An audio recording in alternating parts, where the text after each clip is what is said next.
സങ്കീർത്തനങ്ങൾ അധ്യായം 142. ഞാൻ യഹോവയോട് ഉറക്കെ നിലവിളിക്കുന്നു. ഞാൻ ഉച്ചത്തിൽ യഹോവയോട് യാചിക്കുന്നു. അവൻ്റെ സന്നിധിയിൽ ഞാൻ എൻ്റെ സങ്കടം പകരുന്നു. എൻ്റെ കഷ്ടത ഞാൻ അവനെ ബോധിപ്പിക്കുന്നു. എൻ്റെ ആത്മാവ് എൻ്റെ ഉള്ളിൽ വിഷാദിച്ചിരിക്കുമ്പോൾ നീ എൻ്റെ പാതയെ അറിയുന്നു. ഞാൻ നടക്കുന്ന പാതയിൽ അവർ എനിക്ക് ഒരു കെണി ഒളിച്ചു വച്ചിരിക്കുന്നു. വലത്തോട്ട് നോക്കി കാണണമേ, എന്നെ അറിയുന്നവൻ ആരുമില്ലല്ലോ. ശരണം എനിക്ക് പൊയ്പോയിരിക്കുന്നു. എൻ്റെ പ്രാണനു വേണ്ടി ആരും കരുതുന്നില്ല. യഹോവേ, ഞാൻ നിന്നോട് നിലവിളിച്ചു.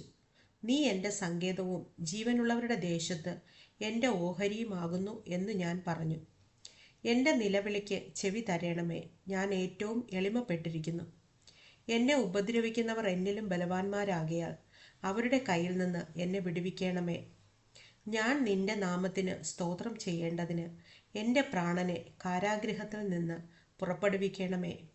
നീ എന്നോട് ഉപകാരം ചെയ്തിരിക്കയാൽ നീതിമാന്മാർ എൻ്റെ ചുറ്റും വന്നുകൂടും.